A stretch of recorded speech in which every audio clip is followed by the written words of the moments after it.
Hello guys, and welcome to our very first episode, Compound Interest Invest, the podcast, hosted by myself, Max, and my good friend and business partner, Tyler.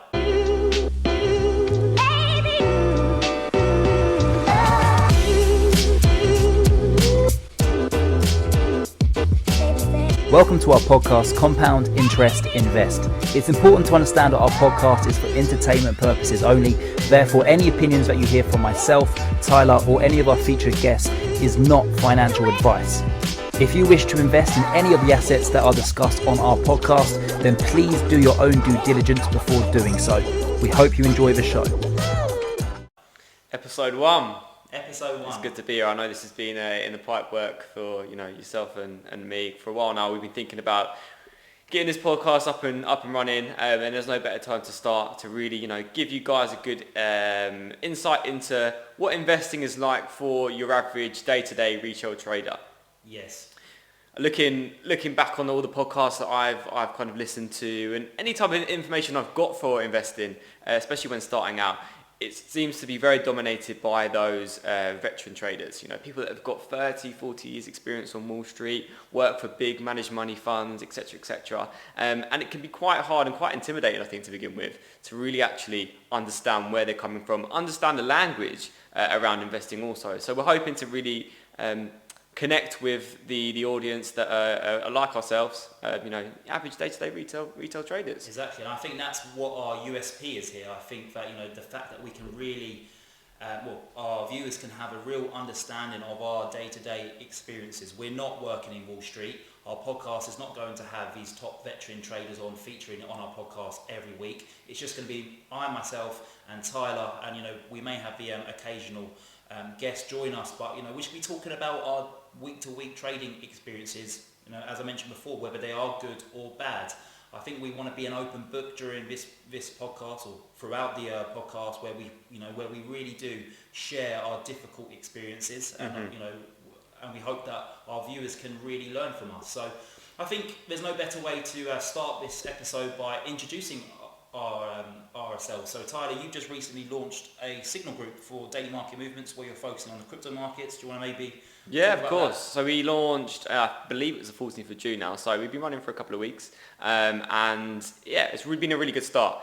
Obviously, what a time to start a crypto trading group with the current state of the market, but we'll get into that shortly. But it's been fantastic. I started really pushing out my personal technical analysis and view on the market on the Daily Market Movements Twitter page, which was really well received. I know a lot of people use Twitter as a great source to kind of see what others think about the market, what their view is, how they're technically trading it, how they're fundamentally trading it. But no, we've got some good subscribers on there now. We've had some winning trades, more winning ones than losing ones, which is always a great thing. And looking to really, really grow that. Soon we'll be diving into a crypto-focused YouTube channel too, which I know you've been running for some time now yourselves on the stock trading side for daily market movements. Yeah, so for people who don't know, obviously Tyler covers the crypto side of things. I don't have a clue when it comes to crypto, and then I manage more the equities, so the stocks, indices, etc. So I've had that signal group running now for about 3 years. It's been going really well. I've met some great people through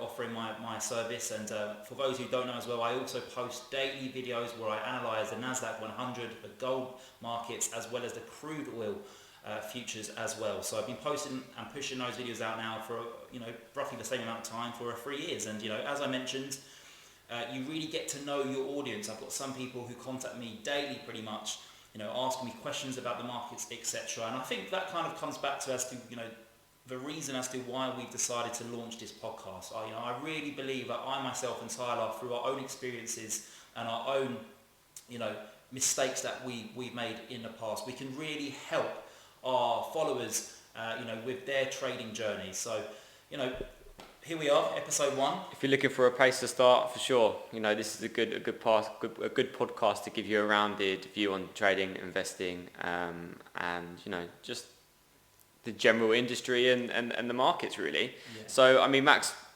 what got you into investing? Very good question. So I actually started trading just shy of 10 years ago. So I was living in France at the time. I was at boarding school, and I'll never forget, I think online trading just kind of kicked off. It was when CFD trading, of course, so leverage trading, and I think it was plus 500 Plus 500 was one of the very first online trading platforms, and I'll never forget, I saved up about £100, which was obviously saved up pocket money. And being 15 years old, £100 is a lot of money. It's a lot of sweets at the old sweet shop. So I think I bought Rolls Royce. That was my very first trade, and of course within 24 hours I blew up my account. I didn't know what I was doing, and obviously very, very upset. But I've always had that drive in me, that passion to kind of obviously not beat the stock market. I don't want to call it a game, but I think the numbers always interest me. They've always intrigued me, and from that trade onwards, even though I lost £100, I've always just been really, really driven. And from there, I just continued to trade. How about yourself? I know that you've only been trading now for about 3 years, right? Do you know what, Max? I'm very surprised you even remember your first trade. Oh, yeah, I do. I think I've been on such a journey even since I've started, and it's been a shorter time in the market than yourself. I couldn't tell you my first trade. I really couldn't. Well, it's probably XRP. You like XRP, don't you? That's an investment. Yeah. But Mr. XRP, that's what I call it. I think when I really, really got involved in the markets was during the COVID crash. Yeah. Like many investors, I think. Like many investors, especially within kind of this generation at the moment, I found myself with a lot of spare time. I was furloughed, I wasn't in my day job, so I had this disposable time now, and I didn't really know how to be productive and how to use up that time wisely. Personally, I'm someone who likes to always be productive, at least do 1 or 2 productive things a day. Otherwise, I don't feel good about myself. I don't feel like I've accomplished anything. So during that time period, I really, really struggled, and I thought, how can I put money to work? How can I make use of my money? And it was the markets. Yeah, and I think that's how probably the majority of our followers and viewers probably started out trading, because obviously during COVID, guys, there was no sports betting. Most people, as Tyler mentioned, were furloughed, off work, and I think the markets was one of the only businesses that was still open. Yeah.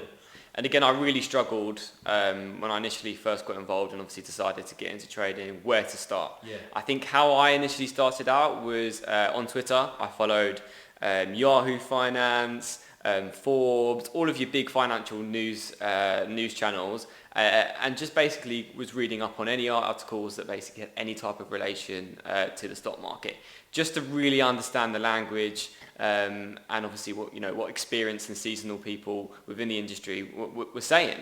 And again, I think it was a very unprecedented time, especially over the last 15, 20 years. So even then, it was a very interesting time to come into the market. But it's something I'm so glad that I've done. It's given me a lot of freedom financially. It's given me a lot of self-independence financially. I can go and make good use of my money rather than just leaving it in a bank account and letting inflation eat away at it. Yeah, exactly. Inflation is the silent killer. But I think one message that me and Tyler would definitely like to send to our viewers is that trading it isn't easy. There's so many fake accounts out there on Instagram and stuff where people just post a few pictures with a Lamborghini. They'll go and rent it for $1,000 a day. They'll have a picture in their Lamborghini with their phone with a trading chart on, and they'll create their own signal group. And it isn't easy. It isn't easy. Let's not kid ourselves here. It does require a lot of work. And I think when I first started trading, I was unprofitable for about 3 years. So obviously Tyler's you've been trading for 3 years, so you've done very well to become profitable at such a early stage in your trading career. But with me it took 3 years, but one day it will just click, and that's when it will really start to work. And it's not going to make you a millionaire overnight. It takes years and years and years.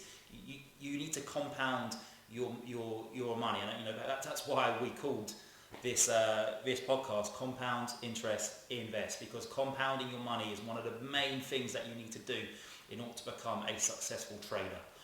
With trading, consistency is the most important thing, I think, also. It's not about winning 2 trades and losing the next 5 and thinking, do you know what, this isn't for me. I'm going to knock it on the head, take the losses and go on to something else. With anything in life, it's always about that consistency. Yeah. And I know we always discuss, even when I was first starting out, there is no difference between a $100 account or a $100,000 account. It's all percentages, it's all scalable.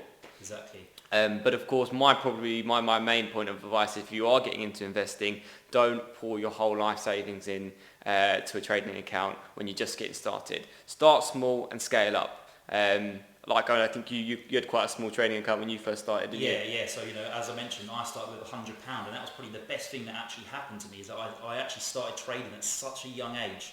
And there's a saying that I love, and I tell many of my clients and viewers it, and is never test the depth of a river with both feet. Meaning, don't go all in straight away.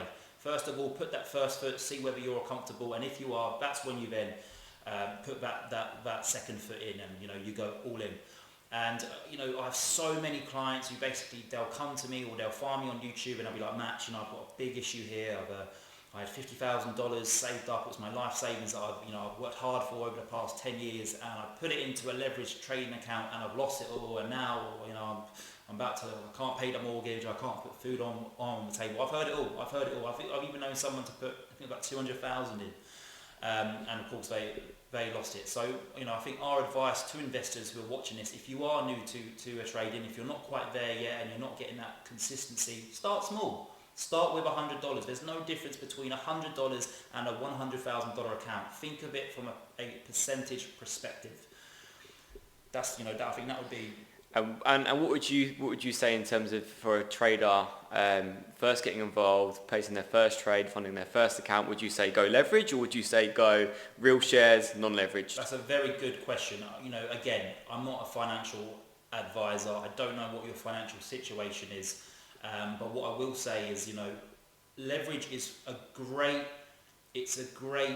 way to turn a very small amount of money into a large amount. But of course, with the high reward comes the high risk. Always. High risk, exactly. So if you're new, personally, my best advice would be to start non-leveraged. Yeah, I agree. I think, if you've got $1,000, let's say, put $900 into non-leveraged trading account, whether that's via your bank or Revolut. There's plenty of options out there. That's the amazing thing about online trading at this moment in time. There are so many options out there, free commission as well, so it's cheap. Trading is very cheap.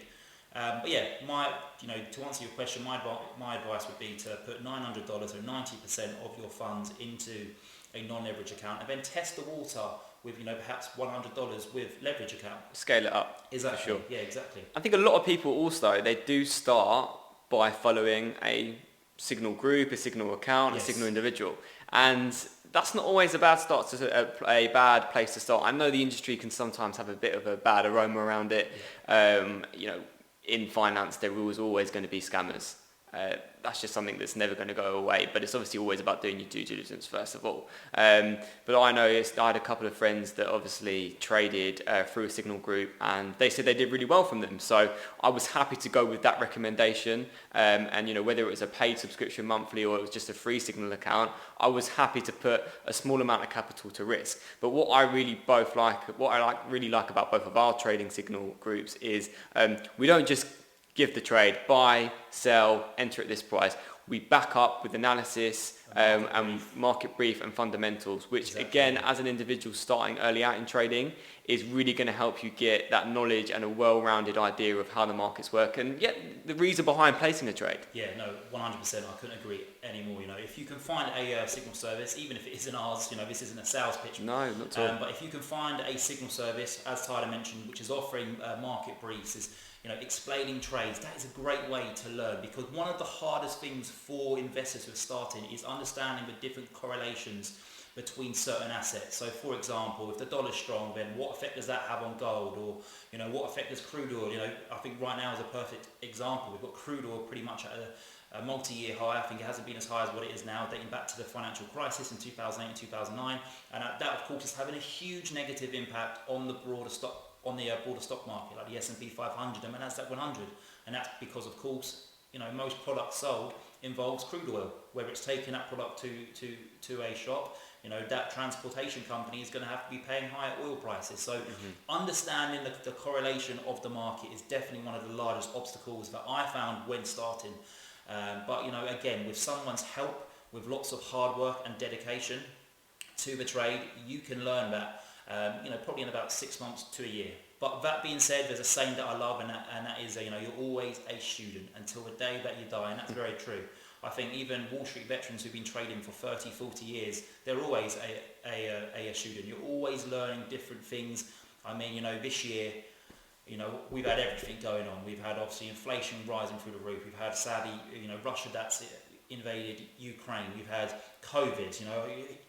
I don't think that there's many Wall Street veterans out there that's traded in a similar time to unprecedented, COVID. Isn't it? Unprecedented. And I think on that subject, I think it would be good for us to get into the markets. Now, it's been a very volatile year so far. It has. We've had the S&P 500 is currently down 23.5%, and the Nasdaq 100, which is a basket of tech stocks, that's down 32.65%. And Bitcoin 70%. Bitcoin 70%. Probably a bit further to go. Exactly. Yeah, I know. It's been a very tricky year so far. The fundamentals have been very volatile as well, with stuff that's been happening with regards to the war between Ukraine and Russia.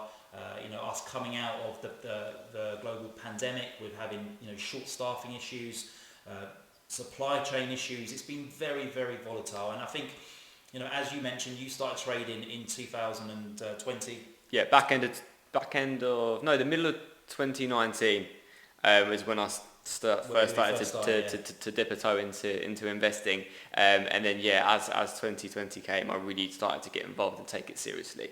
As where I saw the opportunity. But personally, I'm really glad that I did get involved in that time, because although it's been very unprecedented, I think going through such a turmoil in the markets and such ups and downs over a short period of time, it's going to make me a lot more seasoned in the future. Exactly. And I say the same to investors that are also thinking about getting involved now as well. Those individuals that haven't yet started off, haven't first yet funded a trading account. Now is always there's never ever a great time, but now is specifically a very great time as well. Very good time. I definitely got stuck up in the misconception that everything goes up. Exactly. Especially from the COVID crash. Exactly. I think you'd have to be quite a bad trader not to have made money, or some money over the COVID crash. Exactly, to date anyway. And that's that's why I was kind of going on to that point where you started in 2019, and I think many people who are watching our video right now or listening to our podcast, they would have probably started in a very similar time, and everything generally did go up last year. It just went up, even if it didn't make sense from an economic perspective. It went up. And that's because the Fed and central banks around the globe were just pumping so much liquidity into the market. So everything's gone up. And, as of January this year, everyone thought that they were basically Warren Buffett, including myself, because obviously we've had such a good past couple of years. And I think, this year, it shocked a lot of people. I think, the market's got that nice cold glass of water and thrown it on people's faces, and woken them up and gone, oh my God, not everything does go up. And I think, no one could have, if you would have told me on the 1st of January 2022 that the markets, the Nasdaq 100 would be down 32.6% right now, I would have said that, you're crazy. But here we are, the market's down, it's in turmoil, and I made a very big sacrifice this year, and this is something that I kind of wanted, this week, I made a very big sacrifice, and this is something that I wanted to talk about. For those who probably follow my content on Instagram, I have I had a car, an Audi R8, which I worked very hard to get, that I actually bought it with my day trading profits, and unfortunately this week I sold it, and the reason being is because the markets right now are so low, and I've actually found some data from a second-hand car company in the US called Penske, if that's how you pronounce it. If there's any US viewers, correct me if I'm wrong.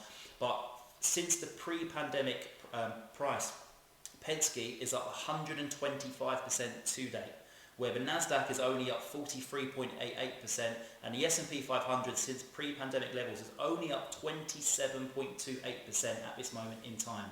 So, one subject that I always hear from my viewers is, oh Matt, I don't have that much money to start trading. I don't have, that extra income to basically dedicate to my trading. And I kind of wanted to lead by example this week and show people that, it's all about making sacrifices in our life. Now, I'm fully aware that most of our viewers probably don't have Audi R8s or a nice car sitting on their driveway, but if I can basically sell my car to kind of short-term loss for long-term gain. Exactly, yeah. Short-term sacrifice for a long-term gain. So I've liquidated my car, and that money now I'm going to be injecting into the market. So touch on what Tyler was saying a few moments ago. Right now is a fantastic buying opportunity. You're going to tarnish your name to that. Yeah, well, No, I do think you're doing the right decision for sure. A car is a car at the end of the day. There's no difference between an old Golf and an R8. Exactly. It's still a box with four Right? wheels on it. Exactly. So it's more motivation for you to really invest that money wisely, and then hopefully buy something even better in 2 years' time. Exactly. Yeah. Well, I will be investing that non-leveraged. But it still goes to show, the rewards that trading can provide if you really do give it the time and the dedication that it needs. And that's the same with anything in life, right? Yeah. No. Exactly. But I mean, if you look at the market at the moment, I think things just got way too frothy. Very, very frothy, and I think we've actually pulled up a stat which may help a lot of our viewers. And before I tell you what that stat is, I will put my hands up and admit I went into this year very bullish, probably too bullish. I think most people did. Yeah, and I'm not going to include the COVID crisis, back in March 2020 when we entered the shortest bear market on history. But this is my first proper bear market. Obviously, I wasn't trading during the 2008 and 2009 financial crisis, so this is my first proper bear market. And yeah, as I mentioned, I was way too bullish at the start of the year, but I have now changed my mind and I've come very bearish. What would you say is the chances of having a recession this year or next year? I know that that's a subject that many investors are talking about. Personally, if I had to put some money on it, I'd say, back into this year, early start of 2023, I think we're primed to go into a recession. So you're pretty confident that we're going to enter into one? I believe so, yeah. As you know, was it probably about a month ago, the 10-year yield, the 2-year bond yield yielded higher than the 10-year, which effectively meant that, if you were to give your money to the government, you'd get more of a return on it in 2 years than you would in 10 years, which mathematically does not make any sense at all. And I know if you look back on previous market data, every time that has happened, it has sparked a recession within 6 to 12 months? Within 33 months. Within 33 months, okay, so there's a bit more of a broader time frame there anyway. But I think that's enough key data to think, right, this is going to happen, whether it's 6 months down the line or the 34 months, like you just said. But I do think with the rate that everything is going, with how high inflation is, I know we had the readings for the CPI data. We had a forecast of 8.3%, but it actually came in at 8.6%. So I think the market was a little bit shocked for that. I know there's quite a lot of key analysts basically saying that inflation has peaked, especially in some areas. But after that data report come back, very clear it hasn't. So are things going to get worse? I think there is still a little bit of a storm ahead. I think so, yeah. I think that if I had to put my money on it, I think the S&P 500 would probably about the halfway point at this moment in time. I really do believe we could fall easily another 10 to 20%. Yeah. I think you were just talking about inflation, and it's here, guys. Even everybody's feeling it. Yeah, it's crazy. Like I put £45 in my car the other day with petrol, and I think it gave me a quarter of a tank to fill up my car. It was £150, where normally it's £100. It's an extra £50 that I'm having to find. And luckily, with trading, I'm not well off, but I do well when it comes to money. But families that are working 3 jobs, and who don't have that extra income, Tight to make ends meet. It's them who is really going to be impacted by by the and it goes back to the rich get richer and the poor get poorer. Unfortunately, yes, and I think that things are only about to get worse as well as we enter into the winter. Of course, with the harvesting in Ukraine, from what I've heard, that only half of I think only 50% of the harvesting has actually gone ahead in Ukraine, and of course Ukraine being a breadbasket for the Middle East, Europe, countries like Egypt, which depend massively on Ukraine when it comes to wheat. I think that we're going to see inflation increase even higher as we go into winter. Natural gas prices are definitely going to go higher, as countries like Germany, for example, were solely dependent on Russia when it comes to heating homes, etc. Crude oil is going to continue to rise. I think that it's only a matter of time now until we hit $130 a barrel. So do I think the stock market's going to go lower? Yeah, I actually do. And it is not to say that you can't have short-term rallies in buy markets anyway. Of course. Bear market rallies, I know, it's part of a bear market. But talking about that stat that I teased you all with a few moments ago, crazy. So just to kind of give you an idea of where we may be within this bear market. So the S&P 500, of course, basically the 500 biggest US stocks, a basket of that's right, the index. So dating back to 1928, okay, there's been 25 bear markets, and 14 of them have been during a recession, and then of course the other 11 were when a recession didn't occur. And when there had been a recession, so for the 14, the market, so the S&P 500 on average declined 39.4%. So let's put that into perspective. At this moment in time, the S&P 500 is only down 23.5%. So that would indicate that we've only just gone past halfway. Okay, and then just like a time period, the average peak to a trough is 390 days, and at this moment in time, the S&P 500, since it achieved its all-time high, which I think was back, at the beginning of this year, that was only 164 days ago. So, the average bear market when a recession occurs is 390 days, and we're only 164 days in. So I think, that stat is fantastic. And even when one doesn't occur, so for the other 11, the average drawdown in the S&P 500 is 26.1%. Again, we're only down 23.5%. So that would indicate that, that we still haven't hit a bottom, and that's 202 days. So we would still have another month or so. But as me and Tyler were just discussing, we believe that times are going to get tougher, and I think a great indicator as well is to look at the strength of the currencies at the moment, and one in particular, obviously, the dollar. Yeah. I think everyone's a little bit shocked about how strong the dollar currently is.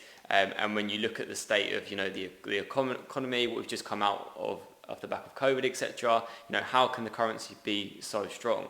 And with it continuing to rise, I think, it's a great indicator to look at, especially on a technical indicator, which is something called the RSI. Normally it's a scale of between, 70 being oversold on the RSI indicator and 30 being underbought. Oversold. 70 being oversold and 70 being overbought and 30 being oversold. And oversold, sorry, getting my knickers in a twist there. But keep a close eye on that indicator, because that will be a very, very close thing to tell you whether the markets are due to bounce or to pull back. Obviously, if the dollar is falling back in value, typically we see equities rise. Yeah, and obviously, the reverse on that also. So that's a great indicator to look at of where we are currently at the market. And I do think the dollar is due a little bit of a pullback, considering the roar it's gone on very recently. Yeah. So where we're at the market, again, if you look back, the US 30, the S&P, the NASDAQ, especially on the 4-hour, on the daily charts, and I think we're not too far off on the weekly charts either, of becoming in, oversold territory. So a great time to give you a bit of an indication, right, we could have a bit of a short-term relief here. Markets could go up. I think, how many down weeks are we off the back of now? Well, obviously the last 2 weeks were actually quite positive. That's not counting the last week that we've just had, because we had a nice little 2-week rally, didn't we? Where I think the Nasdaq was up 10%, the S&P 500 was up 10%. So, I think that on the RSI, as you were just talking about, we are approaching the oversold territory. We're not quite there yet, though. We could easily fall over 5%. And going back to what you said, the markets could still go lower. Yeah, not 100%. But you know what? I actually kind of going off the markets a little bit here. A lot of investors think it's all about the money, and once you become a successful trader, you start to actually change your view on investing. So once you make 200-300k, it's great. You've got a house, you've got a nice car, and then after that, I'm very passionate about investing. I do it for the money, of course, but it's not just that. And I heard a really good stat the other day, and I know that there's obviously a lot of negativity in the markets at this moment in time, with us being in a bear market, but I thought it was a real nice saying, and I'll ask you this, and just for the record, I haven't asked Tyler this before the podcast, but what would your feeling be like if I said to you, right now, here's $1 million? Just kind of describe your emotions. My emotions? Well, this is probably... There's no catch. There's no catch at all. You got $1 million. Do what I want with it. Yeah, you can do whatever you want with it. What how would you feel? How would I feel? Describe it a little bit. I think the one thing I would, from an investing side of it, obviously diversification is always an important thing. Don't get into that. Just tell me, how would you feel emotionally? Emotionally, of Yeah. course you'd think, wow, I hit the Would you be jackpot. happy? Yeah, you think, of course you would. Would you let anything get you, get you down? Whether you got like a puncher on your way home or something? Would you let anything? Well, if I saw the little- puncher, I'd just log into my online banking and think, oh well, there's Exactly. £1 million sitting there. What am I worrying about? So everything's relative, yeah, of course. So you'd basically be on a cloud nine. You'd be really happy. You'd be over the moon, wouldn't you? But how long would that feeling last? I couldn't tell you. It probably wouldn't be as last as what you think it would be. Okay, but what? Let's say if I offered you $10 million, but you'd be dead next week. Would you accept it? So That was the condition. No. So if I could have gave $10 you million $1 for a week and then you die. basically told me that you'd be really happy.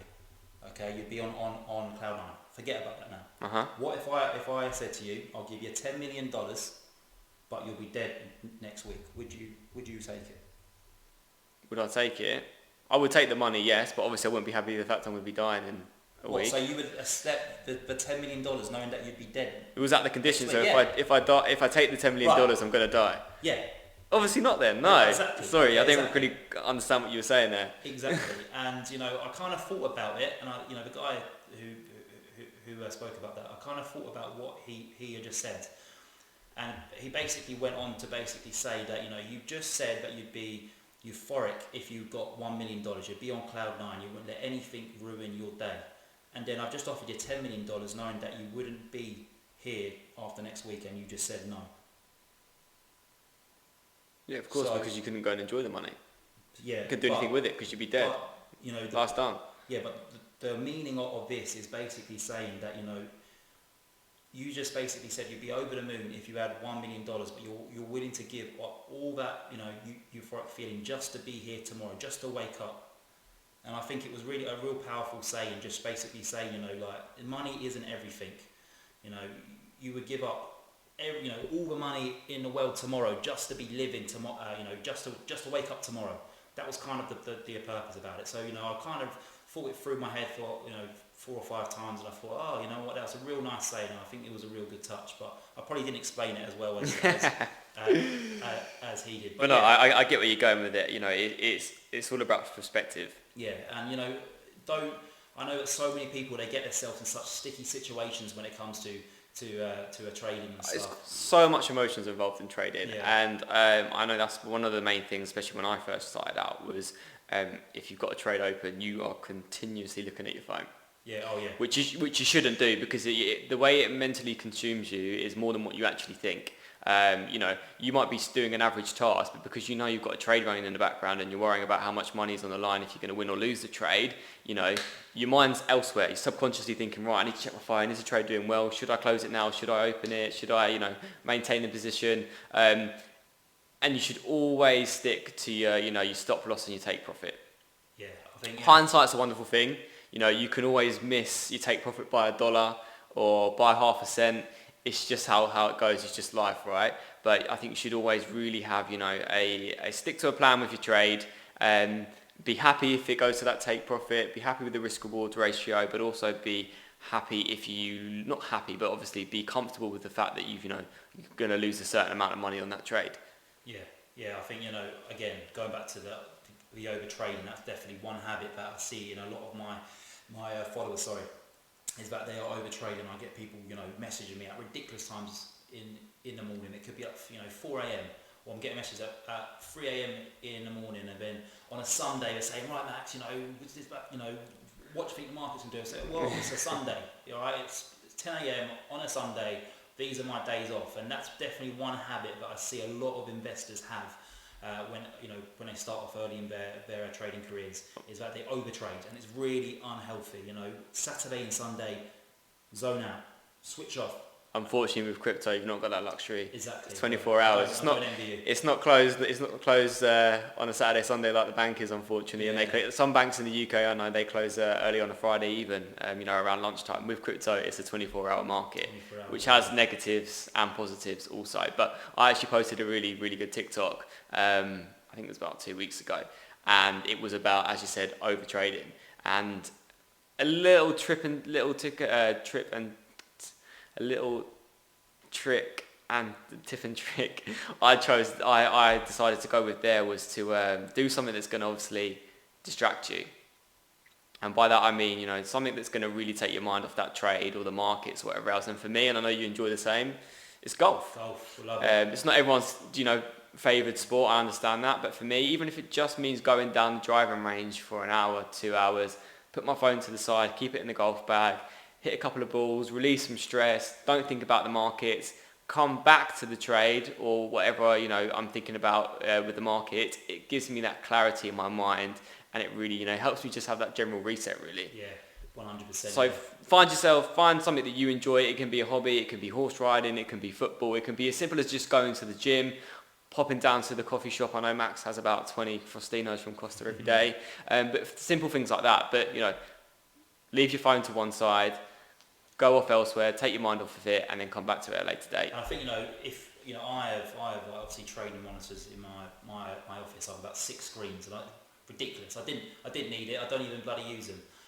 But when, you know, so many people that sit in front of their trading screen looking at the chart every minute of a day, it is unhealthy. And I think, you know, another tip that I would give to our viewers here is that set price alerts. Investing.com is a fantastic app. Set price alerts. You don't need to be looking at your chart all day long. For example, let's say if you're open a buy position in crude oil at $100, okay, and your stop loss is at $95 a barrel, okay, just set a price alert at 96, and then until that price alert hits 96, where it's, you know, it will tell you that you're approaching your stop loss, you don't have to worry. You don't have to be sat on that chart all day long trying to, you know, watching every like candle wick move.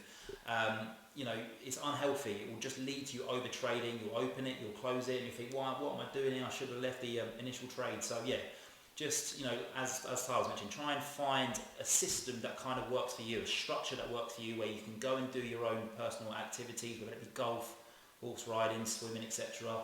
And you know, just kind of find a structure, a trading structure that works for you. And you know, everyone's going to have that different trading structure. Again, you've got to find out what works for you. Yeah. And as human beings, we are so emotional.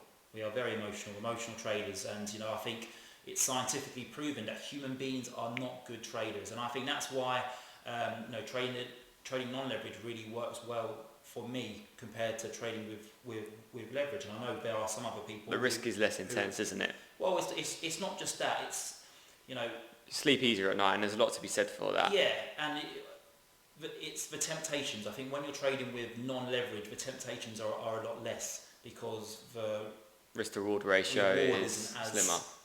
As good, yeah. So, you know, I personally, non-leverage just works a lot better for me. I try and take out as many human temptations, you know, as possible. Where if I'm trading on like a leverage account, I'll see crude oil just having a nice exciting move all quick. You know, how much money will I make if I short that back down to where it just popped from? Oh my God, $2,000! I'm going to get in that trade, and then it keeps it going. You know, it's just, yeah. I just try and erase all of the temptations. So I think leverage just works. A simple tip that helped for me, especially when I was leverage trading and I first started out, was, right, so say if you had $500 and you wanted to dedicate that to an account. Yeah. Always keep that as your buffer. Any profit you make on top of that, say you went over and brought, I don't know, oil at a certain level, and it reached take profit and you made $75 profit. That $75, withdraw it. Every single time you make profit, withdraw it. You know, fingers crossed you are going to be profitable in every single trade, but again, that's not hindsight. But then also have a level, right, where that $500 margin that you've deposited, if that gets, you know, 50% down from there, halfway point, $250, then that's when you say to yourself, right, now I stop, I take a step back, analyse where I might be going wrong, what mistakes I might be made, am I getting too emotional, am I over trading, and then go back to it. Yeah, you know, again, it's all about finding that strategy that works for you. Well, should we maybe talk about our little trip that we got booked next week? We can do, yeah. We're off to the home of investing. We're off to New York, can't we, for about, what was it, 6 days? You've never been, have you? I've never been. I've done the States quite a lot. I've done Vegas, I've done LA, I've done San Diego, Florida when I was a lot younger. But yeah, I mean, New York, something I've never done. I've always wanted to do it in the winter. Christmas, Cold. cold as you told me, but I'm quite excited actually to do it around summer also. I think being a city, you can get out and about a little bit more, go and see things, go and see the sights, etc. But yeah, especially now that I'm, I find trading such a great hobby and such a great interest to go and visit Wall Street. I know you previously experienced it, haven't you? Yeah, I was there at Christmas time, so I went with my family, so with my mum and dad and my girlfriend. So it was good. It was really good. Just cold. I remember when I first went to New York, I think it was in February. It was a massive snow blizzard, and Wow. I'll never forget. I went to the McDonald's at Times Square, and I don't know why. The Hudson was freezing, wasn't it? The river. Hudson. I didn't Yeah, go, yeah. No, it actually started to freeze over. Oh, probably, yeah. I didn't go swimming, but yeah. I was in Times Square and I went to the Get your armbands. No, I went to the McDonald's and I bought a sundae in a McFlurry, and I was walking back to my hotel. It was like a 2-minute walk, and I remember about -20. Who buys ice cream at -20? I know. The menu in there is amazing. Like you see things which you never seen before. Obviously, the menu's completely different to here in the UK. I thought I'll try it out, and next minute I'm walking in -20 bloody temperature down Times Square with a sundae and a McFlurry, and I'm thinking, oh my god, my fingers are about to drop off. But this time around it's going to be a lot warmer, and then of course after the 6 days in New York we're off to Miami, where I've never been there, you've never been there. So if anyone's watching this YouTube video or listening to our podcast, you've got any tips for us, any recommendations, we would definitely like them, because we don't have a clue. We don't have a clue what to do. I think we're just going to run with it. But what I'm really excited for as well is when we're in Miami, we're going to be there for July 4th, Independence Day. Yes. And I know that's very, very hugely celebrated in the States, so that should be a good experience in itself. Should be great. And the whole purpose of the trip is basically we're going out there to get as much content as possible. So we'll be doing a lot more podcasts just like this one, and just challenges, challenges, lots of TikToks, lots of reels. reels. A few exciting things coming up, haven't we? Which we're not going to reveal here, but we just we kind of want to go away and show people that trading does give you a freedom, and it isn't easy money. It's not sitting there behind a desk for 8 hours a day from market open to market close, watching and staring your trades. There's a fun side to it too. Yeah, no, there is, but we also want to show people that it's not a type of business that will make you rich overnight. It is hard work. The profits are not $100,000 at a time. It's about to be very nimble. $100, $200 here, there. But yeah, we kind of just want to show people the freedom that trading can bring once you are successful at it, and hopefully we can motivate you through our videos that we're going to be posting on YouTube, Instagram, and TikTok. Definitely. And but we'll always be completely transparent about our trading experiences, our mistakes, our do's and don'ts, how we're currently doing. As of today in trading, if we've made a big loss, if we made a big win, we're just here to be transparent and be real with you, and relate to the average retail trader as much as possible, really. Exactly. But I think might be a good way to round off, probably your biggest mistake today you've learned as a trader. And what you do moving forward? My biggest mistake as a trader? Oh, that's a good question. There's loads, One that's really cemented in within you and you think, what, wow, I was stupid. I'm definitely never going to make that mistake again. To be honest with you, probably committing too much capital, too much of my own personal capital to leverage. Too leveraged. So obviously, as I mentioned at the start of the podcast today, I would personally advise only dedicating 10 to maybe 20% of your capital to leverage trading, where the other 80 to 90% is in non-leverage. And I actually broke that rule back in November, I think it was. I had my tax bill coming up that I had to pay by the 31st of January. So I thought, I'm going to go and put 10k into my leverage account. And little did I know, we're about to have this massive bear market, and I think I bought PayPal. I remember when you got on that trade, like 20 or like 30%. I think it was declining with a lot of the other software companies like Adobe and stuff. And I thought that looks like a fantastic buying opportunity. I dedicated obviously 20k to this PayPal trade, and it started going south, and I had to put more and more money in, and unfortunately ended up buying me out. I lost like $64,000. So yeah, don't stick to your rules. One of my rules is only dedicate 10 to 20% in leverage trading. I went way over that, and I lost a the emotions got involved. But touching on that, I think one very important bit of advice going forward for everyone watching our podcast today is, if you do lose money, learn from it. Don't just lose money and think, oh my God, what am I going to do? Learn from it. So that's $64,000 that I've lost so far this year because I overinvested in leverage trading. I've learned from it. And going forward, trust me, I will not make that same mistake. So I haven't just lost 64k. I paid $64,000 to learn a lesson. And, as long as I can stick by, my rules of not investing that much capital into leverage at any point, and not going over that 10 to 20%, that $64,000, who knows, it might have been the best lesson or the best investment I have made yet. I just don't know it yet. There's always risk on the table. Yeah, it's all, that would definitely be one bit of advice going forward. Learn from your mistakes. When you're losing money, learn from it, because that is ultimately what's going to make you a better trader. Just learning from your if it's not working, you've got to switch it up. And do you know what? I always have a little bit of a laugh to myself, especially when you spoke about PayPal then.